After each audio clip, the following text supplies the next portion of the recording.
O deputado federal e o crente. O crente era eu. O deputado federal, não vou dizer o nome, mas vou contar a história aqui para vocês. É o seguinte, eu estava em um restaurante em Paraú. E quando eu estava saindo do restaurante, aí o deputado vinha chegando. Nós nos cruzamos ali na entrada da porta. Ele apertou na minha mão e disse assim: é um prazer apertar na sua mão. Ele disse para mim. Aí eu disse assim: o prazer é meu. Aí ele disse: você sabe com quem você está falando? Eu disse: não, senhor. Aí ele foi e disse: eu sou o deputado. Aí disse o nome dele. Aí eu disse: ô rapaz, que alegria tá pegando aqui na sua mão. E o senhor sabe com quem o senhor está falando? Aí ele disse: não. Poderia me dizer? Eu disse: sim. O senhor está falando com Sátrio Araújo, ministro de Deus e embaixador dos céus aqui na terra. Aí ele disse: ó, coisa boa, parabéns, o que é que você faz? Eu disse: eu sou ministro de Deus, eu ministro a palavra de Deus, prego o evangelho e digo para as pessoas que Jesus salva, cura, batiza e leva o homem ao céu. Aí ele disse assim: rapaz, que bom, fico feliz em saber.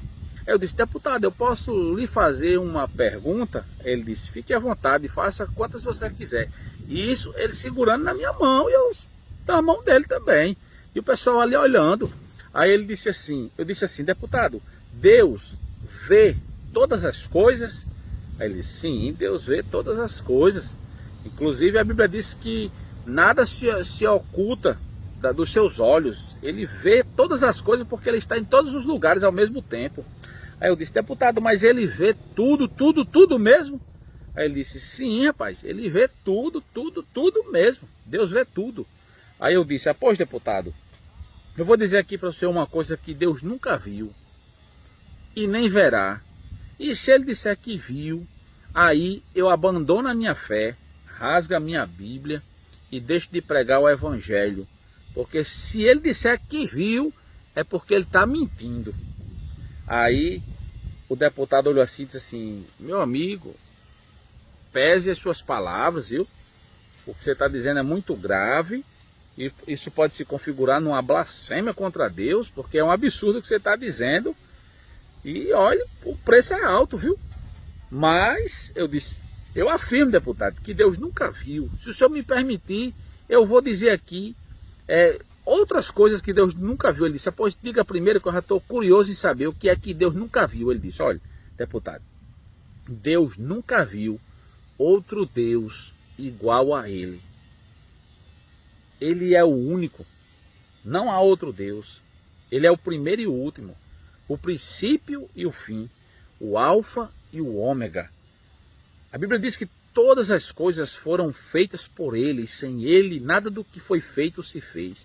Ele é muito antes do princípio, sabe? Ele é o único que nem tem princípio, meio e fim. Ele é de eternidade a eternidade. É o Todo-Poderoso, o arquiteto do universo, o criador de todas as galáxias, de todo o universo. Ele é indizível, incalculável. O homem, por mais sábio que ele seja, deputado, por mais intelectual que ele seja, por mais teólogo profundo nas escrituras, ele nunca vai conhecer Deus em toda a sua plenitude, porque a cada dia ele se deixa conhecer um pouco mais, mas nunca o homem vai conhecê-lo completamente, em toda a sua totalidade. Deus é mistério. Ele se encarnou entre nós, deputado, como homem. E isso gerou uma confusão na mente dos sábios, dos intelectuais, porque ele tinha, quando estava aqui na terra em forma de homem, ele tinha duas naturezas. Aí ele disse: como assim duas naturezas? Ele era 100% homem e 100% Deus. Ele disse: mas isso pode? Como explicar isso? Ele disse: deputado, isso não se explica, isso não se explica por lógica, por estudo. Se aceita por fé, porque é mistério, e mistério não se explica. Mas eu vou dizer para o senhor, mais ou menos para o senhor entender. Como homem, Deus, como homem, ele nasceu, né? As suas dupla natureza. Como homem ele nasceu, como Deus ele sempre existiu. Como homem ele foi filho de Maria, esposa de José. mas como Deus, ele é o pai da sua mãe. Como homem, ele precisou estudar, mas como Deus, ele é a própria sabedoria de Deus. Como homem, ele teve fome. Como Deus, ele é o pão da vida que desceu do céu. Como homem, ele teve sede, mas como Deus, ele é a água da vida que jorra para a vida eterna, que mata a sede de qualquer alma sedenta, sabe? Como homem, ele dormiu, mas como Deus, não dormitará nem tosquenejará o guarda de Israel. Como homem, ele se cansou, mas como Deus, nem se cansará e nem se fatigará. Como homem, ele chorou, mas como Deus, ele enxuga as nossas lágrimas quando nós estamos chorando, sofrendo por alguma injustiça. Como homem, ele orou, mas como Deus, é ele quem responde às nossas orações. Como homem, ele morreu, mas como Deus, ele ressuscitou ao terceiro dia, deputado. Como homem, ele foi levado por José de Arimateia, o senador José de Arimateia e seus discípulos dos ombros para ser sepultado. Mas como Deus, é ele quem nos leva em seus braços, deputado, quando nós não podemos mais caminhar. Como homem, ele não está mais aqui, mas como Deus, ele está presente nesse lugar. Hoje eu já falei com ele e a sua presença é real, ele está vivo. Então, deputado, ele nunca viu e nunca verá outro Deus igual a ele, semelhante a ele. Ele é o único, sabe? O deputado olhou assim e disse, realmente faz sentido o que você está dizendo. Agora eu fiquei curioso, eu pegado na mão dele, ele pegado na minha mão. Aí o deputado disse, eu estou curioso em saber quais as outras coisas que Deus nunca viu. Vou dizer a segunda aqui para o senhor, deputado. Deus nunca viu um pecado que ele não possa perdoar. Não existe. O homem pode ter feito qualquer tipo de atrocidade, qualquer tipo de deslize. Se ele se arrepender, tem perdão. Porque não existe o pecado que Deus não possa perdoar. Existe um pecado na Bíblia, é chamado de blasfêmia contra o Espírito Santo. Esse não tem perdão, certo? Mas com exceção a esse aí, Deus perdoa qualquer tipo de pecado. Às vezes a pessoa diz assim, eu não presto mais para nada. Eu já fiz tanta coisa errada que Deus não me quer. É mentira do diabo, é mentira de Satanás. Deus te quer sim. Deus quer perdoar você. Se tem arrependimento, tem perdão de pecado. Então, não existe. Deus nunca viu um pecador arrependido sem receber o perdão dos seus pecados. Outra coisa que Deus nunca viu, um justo desamparado. Às vezes, o homem pode ser desamparado pela sociedade, pelo sistema, pelo governo, pela própria família. Mas por Deus não. Deus nunca viu um justo desamparado. Todos eles são amparados pelo Senhor. Todos os justos. Às vezes a pessoa pensa que Deus não está vendo, que Deus não está ali presente. Mas é engano nosso. Deus está vendo as injustiças. Deus está vendo o nosso sofrimento, certo? E o justo, ele é amparado sim. A Bíblia diz, o rei Davi disse, eu nunca vi o justo desamparado, nem a sua descendência mendigar o pão. Então, a terceira coisa que Deus nunca viu, deputado, é um justo desamparado. A quarta coisa que Deus nunca viu e nunca verá, ele diz, diga qual é? Eu digo, é uma enfermidade que ele não possa curar. Deputado, qualquer tipo de enfermidade, seja na alma, seja uma enfermidade psíquica, espiritual, seja no corpo físico, todo e qualquer tipo de enfermidade, Deus cura, porque não tem enfermidade que ele não possa curar. Até morto ele ressuscita. Olha, deputado, ele quando estava aqui entre nós, em forma humana, através do seu filho Jesus, ele não podia ver o enfermo. Quando botava o enfermo na frente dele, o paralítico andava, o cego via. Se ele chegasse num cortejo fúnebre, acabava com o cortejo fúnebre, virava um culto na hora, ressuscitava o defunto. Ah, deputado, está cheio de tantos milagres na Bíblia registrando as maravilhas que ele fez. Ele nunca viu a enfermidade que ele não possa curar. E a quinta coisa, para nós finalizarmos, deputado, uma coisa que Deus nunca viu e nunca verá, um problema que ele não possa resolver.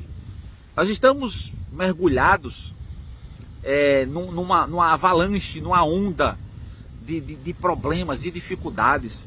As pessoas, elas convivem diariamente com os problemas, com a ansiedade, com a depressão, com o problema financeiro, conjugal, todo tipo de problema. Aí, deputado, qualquer tipo de problema ele resolve. Ele nunca viu, nunca ninguém apresentou para ele um problema que ele não possa resolver. É um advogado que não perde em questão, sabe? Sabe resolver da forma dele, não é da nossa. Às vezes a gente fica até zangado, despeitado, revoltado, e começa a lamuriar, né? A dizer coisas que não deveria dizer, né? Porque a gente quer que as coisas sejam resolvidas conforme o nosso querer, mas ele não, ele resolve os problemas de acordo com a vontade dele. É de acordo com os critérios dele, e ele não tem assim uma regra, não, para me resolver tem que ser assim, assim, assim, não. Ele resolve como ele quer. Às vezes ele resolve de uns de uma forma, de outros de outra forma, de outros ele não resolve, mas não tem problema que ele não possa resolver. Ele resolve todos, certo? Às vezes, deputado, aí nós precisamos provocar ele. Nós temos que sermos provocadores do milagre. Quando Jesus estava lá em Canaã da Galileia, que faltou o vinho, acabou o vinho, alguém teve que provocar um milagre. Quem foi que provocou? Foi a mãe de Jesus. Procuraram ela e disseram assim: Maria, o vinho acabou. Aí ela disse: mas o problema não é comigo não, eu não sei resolver isso não, eu vou falar com Jesus, porque problema é com ele. Lá em casa quem resolve tudo é ele. Jesus chegou para Jesus e disse: olha, acabou o vinho aqui, então o pessoal dizendo aqui que não tem mais vinho não. E o vinho, uma festa de casamento dos judeus sem vinho é uma desgraça, uma tragédia, não existe isso. Aconteceu isso só para que houvesse uma intervenção divina. Aí Jesus olhou para ela e disse assim: mulher, não chegou a minha hora. Ele disse não para sua mãe. Às vezes ele diz não, às vezes o não dele dói, né? Ele disse: não chegou a minha hora. Ela ficou lá, tudo bem, baixou a cabeça. Mas Jesus disse assim: mandem trazer as talhas. A princípio ele disse não, agora ele voltou atrás, porque ele volta atrás, deputado, senhores e senhoras, ele volta atrás mediante uma contrapartida nossa. Lembra do rei Ezequias que estava para morrer? Que o profeta foi lá e disse assim: ei, Deus mandou dizer a você que tu vai morrer. A cama que tu se deitou não vai sair dela nunca mais. Quando ele foi saindo do quarto, o rei Ezequias virou o rosto para a parede e fez uma oração. E disse: Deus, pelo amor de Deus, Senhor, eu sei que eu sou falho, sou pecador, mereço morrer, mas eu andei em retidão diante de ti, eu sou honesto, sincero. O Senhor está vendo aí minha sinceridade, por favor, me dá uma oportunidade. Se aquebrantou. Aí quando o profeta ia saindo lá para ir embora, Deus disse assim: volte lá e diga que eu vou dar mais 15 anos de vida a ele. Aí o profeta disse: mas o Senhor mandou dizer agora que ele ia morrer. Ele disse: mas volte e diga que não vai morrer mais não. Porque eu mudo, dependendo da ação do homem, se o homem me buscar, eu mudo, eu reverto a situação. Aí ele foi lá e disse: olha, Deus mandou voltar aqui e dizer que você vai dar 15 anos mais a você aqui, vai voltar 10 graus no relógio de Acais. Deus mandou dizer isso, mandou. Não sei porquê, ele tem essas coisas. Ele manda eu dizer, depois manda eu volto. Tá entendendo? Então, Maria, com aquela ação, ela fez com que Jesus mudasse de atitude. Ele disse: não é a hora ainda de eu começar a fazer milagre. Foi o primeiro milagre dele. Não é a hora. Mas, pensando bem, um pedido de mamãe, um pedido aqui de mamãe eu não vou fazer. Eu vou aproveitar aqui que tá cheio de gente. Traga as talhas. Aí trouxeram 6 talhas grandes, vazias. Ele disse: encha de água. Deus só gosta das coisas cheias, né? Acaba vazio. Vazio não pode não, tem que estar cheio, tem que estar cheio, tem que estar cheio, seja cheio na mensagem desse vídeo aqui para você, viu? Aí pegue água, água encha mais, bote água, toma, encheu tudo. Aí quando encheu, ele disse: agora pode servir e deu o povo. Ele disse: não vai orar não, fazer o... Ei, meu filho, ali era o próprio. Às vezes ele ora, às vezes ele não ora não, já faz direto, aí pá. Tá entendendo? Ele mandou servir, ele não fez oração, não quero fazer oração não, agora pode dar aí já é vinho. Aí quando for tomar o vinho, eu disse: menina do vinho bom, meu amigo, que é isso aqui, hein? Esse é Jesus de Nazaré. Não existe problema que ele não possa resolver. Conversei um bom tempo com esse deputado, no meio do sol quente. Tinha um pé de pau assim, a gente nem se preocupou de ir por baixo do pé de pau. E eu disse um bocado de coisa de Deus para ele, e ele ouviu, disse um bocado de coisa para mim também. Depois ele me chamou para almoçar, e eu disse que eu não queria, que eu já tinha almoçado. E assim foi a história do deputado com o crente. Deputado, não vou dizer o nome, para quero fazer propaganda para ninguém, mas o crente era eu, Sato Araújo, da TV Paraú. Isso aconteceu lá em Paraú, minha cidade querida. Quero mandar um abraço a todos vocês. É isso aí, até a próxima, se Deus quiser, em nome de Jesus.